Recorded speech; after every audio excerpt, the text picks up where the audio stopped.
Right BRS ఆధ్వర్యంలో నేడు జరుగుతున్న రైతు దీక్షకు పోలీసులు అడుగడుగునా అడ్డంకులు సృష్టిస్తున్నారు. మంచిర్యాల జిల్లా చెన్నూరులో పాత ఎంఆర్ఓ కార్యాలయం వద్ద జరుగుతున్న దీక్షను పోలీసులు అడ్డుకున్నారు. ఇక దీనికి సంబంధించి మనతో ఫోన్ లైన్లో ఉన్నారు బీఆర్ఎస్ నేత మాజీ ఎమ్మెల్యే బాల్కసుమన్. నమస్తే అండి బాల్కసుమన్ గారు. నమస్తే అండి. పోలీసులు అంటే ప్రభుత్వము మనం ఎక్కడెక్కడ రైతులు దీక్షలు చేపడుతుంటే అక్కడ పర్మిషన్ లేదంటూ స్టేజీలను టెంట్లను తొలగిస్తున్నారు. దీనిపై మీరు ఏ విధంగా స్పందిస్తారు? అంటే ఇప్పుడు కాంగ్రెస్ పార్టీ ముఖ్యమంత్రి రేవంత్ రెడ్డికి వెన్నులో వణుకు పుట్టింది. నిన్న కేసీఆర్ గారు కరీంనగర్ జిల్లా వ్యాప్తంగా ఉమ్మడి కరీంనగర్ జిల్లా వ్యాప్తంగా రైతుల దగ్గరికి వెళ్లి ఎండిపోయినటువంటి పంట పొలాల్ని చూసి కేసీఆర్ గారు వాళ్లకు ఓదార్పునిచ్చినారు. అదేవిధంగా 25,000 ఎకరానికి ఎండిపోయినటువంటి పంటలకు నష్టపరిహారం చొప్పున ఇవ్వాలి, వెంటనే రైతు రుణమాఫీ 2 లక్షలు చేయాలి, రైతు భరోసా కింద 15,000 రైతాంగానికి అందించాలి, 24 గంటల నాణ్యమైన ఉచిత కరెంటును రైతులకు ఇవ్వాలి అనేటటువంటి డిమాండ్ తోని ముఖ్యమంత్రి గారు చేస్తున్నటువంటి నిన్నటి పర్యటన కానీ మొన్నటి నల్లగొండ భువనగిరి జనగామల పర్యటనలు చూసి భయపడ్డటువంటి ఈ రేవంత్ రెడ్డి ప్రభుత్వం ఇవాళ రైతాంగానికి మద్దతుగా బీఆర్ఎస్ పార్టీ ఆధ్వర్యంలో జరుగుతున్నటువంటి రైతు దీక్షల్ని అన్నింటిని కూడా ఎక్కడికక్కడ అడ్డుకోవాలనేటటువంటి కుట్రలు చేస్తా ఉంది. ఎందుకంటే రైతుల పక్షాన్ని ఇంత బలంగా గొంతెత్తుతున్నటువంటి బీఆర్ఎస్ పార్టీ గొంతు నొక్కాలని, ఎక్కడ కూడా నిరసన దీక్షలు పెద్ద ఎత్తున జరగకుండా ఎక్కడికక్కడ కట్టడి చేయాలనేటటువంటి ఆలోచనతోని ఇవాళ ఎలక్షన్ కోడ్ పేరిట దుర్మార్గాలకు ఒడిగడతా ఉంది. గతంలో ఇదే కాంగ్రెస్ పార్టీ వివిధ ఎన్నికలు జరిగినటువంటి సందర్భాల్లో ఎలక్షన్ కోడ్ ఉన్నప్పటికీ ఎన్నో కార్యక్రమాలు వాళ్ళు చేసుకోవడానికి అప్పటి ప్రభుత్వం కానీ మేము కానీ అనుమతులు ఇచ్చినాము, చూసి చూడనట్టున్నాం. ఇవాళ ప్రజల పక్షాన రైతుల పక్షాన పనిచేస్తున్నటువంటి ఈ బీఆర్ఎస్ పార్టీ దీక్షల కార్యక్రమాలని రాష్ట్ర వ్యాప్తంగా డిస్టర్బ్ చేసేటటువంటి ఈ దుర్మార్గ పరిస్థితులు, నిజంగా దౌర్భాగ్య పరిస్థితులు రావడం దురదృష్టకరం. ఇవాళ ఒక ఫాసిస్ట్ ప్రభుత్వాన్ని, ఒక రాక్షస ప్రభుత్వాన్ని రేవంత్ రెడ్డి ఆధ్వర్యంలో ఇవాళ తెలంగాణలో మనం చూస్తా ఉన్నాం. రైతుల కోసం కేసీఆర్ గారు నిన్న పొలం బాట పడితే రేవంత్ రెడ్డి ముఖ్యమంత్రి ఆయన మాత్రం ఐపీఎల్ క్రికెట్ మ్యాచ్ చూసే పనిలో బిజీగా ఉన్నాడు. మంత్రులంతా క్రికెట్ మ్యాచ్లు చూసే పనిలో బిజీగా ఉన్నారు.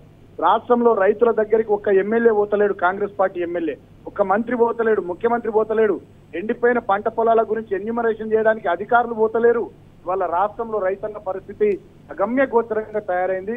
కాబట్టి దీని విషయంలో బీఆర్ఎస్ పార్టీ మొండిగా నిలబడి పోరాటం చేస్తా ఉంటే భయంతోని వాళ్ళ రేవంత్ రెడ్డి ప్రభుత్వం, ముఖ్యంగా చెన్నూరు ఎమ్మెల్యే వివేక్ ఇక్కడ ఆ అధికారులకు చెప్పి ఇవాళ మా నిరసన దీక్ష జరగకుండా కుట్రలు చేస్తా ఉన్నారు. అయినప్పటికీ ఇప్పుడు మేము కొప్పలీశ్వర్ గారు మా పెద్దపల్లి పార్లమెంట్ నియోజకవర్గ అభ్యర్థి, నేను చెన్నూరుకు బయలుదేరుతా ఉన్నాం. మేము ఆన్ ది వే. ఖచ్చితంగా వాళ్ళు దీక్ష కొనసాగించకుండా ఎన్ని కుట్రలు చేసినా రైతుల పక్షాన మేము దీక్ష చేస్తాం. ఈ ప్రభుత్వం దిగొచ్చేంత వరకు మా పోరాటాన్ని ఎన్ని అడ్డంకులు సృష్టించినా రైతుల పక్షాన కొనసాగిస్తామని చెప్పి నేను తెలియజేస్తా ఉన్నాను. బాల్కసుమన్ గారు చెప్పండి, అంటే ఈ రైతుల దీక్షను కాంగ్రెస్ ప్రభుత్వం అడ్డుకుంటుంది అంటే రైతులు ఏ విధంగా స్పందించే అవకాశం ఉందంటారు? అంటే ఖచ్చితంగా కాంగ్రెస్ కి బుద్ధి చెప్పే అవకాశం ఉందంటారా? ఖచ్చితంగా రైతులు ఇవాళ చాలా మంట మీద ఉన్నారండి. వాళ్ళంతా చాలా ఆందోళనతో ఉన్నారు. 2 లక్షల రుణమాఫీ చేస్తామన్నారు, రైతు భరోసా ఇస్తామన్నారు. అదేవిధంగా రైతుకు క్వింటాల్ వడ్లకు మద్దతు ధరకు బోనస్ గా 500 రూపాయలు ఇస్తామన్నారు. ఎన్నో మాటలు, కౌలు రైతులకు రైతు భరోసా కింద డబ్బులు ఇస్తామన్నారు. ఎన్నో మాటలు చెప్పి వాళ్ళ అధికారంలోకి వచ్చిన తర్వాత రైతులను ఇవాళ గంజిలో ఈగని తీసిపారేసినట్టు తీసిపారేస్తా ఉన్నారు ఈ కాంగ్రెస్ పార్టీ ప్రభుత్వానికి సంబంధించినటువంటి ఎమ్మెల్యేలు కానీ మంత్రులు కానీ పెద్దలు కానీ. గతంలో మీరు చూసిర్రు, కోమటిరెడ్డి వెంకటరెడ్డి గారు మంత్రి గారు ఏమన్నారు, ఎవరైనా రైతు బంధు రాలేదంటే డబ్బులు చెప్పుతో కొట్టండి రైతుల్ని అని చెప్పి మంత్రి మాట్లాడిండు. ముఖ్యమంత్రి ఏమో ఇవాళ రైతులు రాష్ట్రంలో 209 మంది ఆత్మహత్యలు చేసుకుంటే ఆ రైతుల కుటుంబాలను ఓదార్చి పరామర్శించి వాళ్ళకి అండగా నిలబడి ధైర్యాన్ని ఇచ్చే ప్రయత్నం చేయకుండా సినిమా హీరోలతో కలిసి, స్టార్ క్రికెటర్లతో కలిసి, పెట్టుబడిదారులతో కలిసి ఉప్పల్ క్రికెట్ స్టేడియంలో నిన్న పోయి క్రికెట్ మ్యాచ్లు చూసుకుంటా ఎంజాయ్ చేస్తా ఉన్నాడు.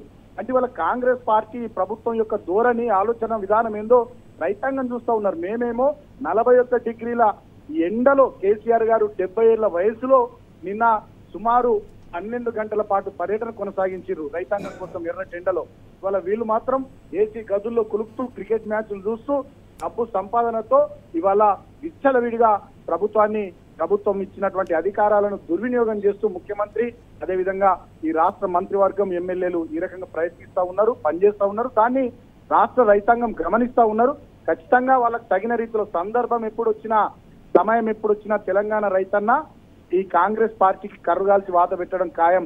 ఇవాళ లక్షలాది ఎకరాల్లో పంట పొలాలు ఎండబెట్టినారు దుర్మార్గంగా. వీళ్ళకు ఒక విధానం లేదు, ఆలోచన లేదు. తెలియదు, అవగాహన లేదు, అడ్మినిస్ట్రేషన్ పై గ్రిప్ లేదు. అన్నిటికన్నా ముఖ్యంగా తెలంగాణ రైతు అంటే ప్రేమ లేదు. ఇదే యాసంగి సీజన్ లో, ఇదే రబీ సీజన్ లో, ఇదే ఎండాకాలంలో గతంలో మా ప్రభుత్వం ఉన్నప్పుడు మొత్తం చెరువులు తెలంగాణ వ్యాప్తంగా, అది కృష్ణా బేసిన్ అయినా గోదావరి బేసిన్ అయినా, మత్తలు దుంకుతుండే, అలుగులు వారుతుండే చెరువులు.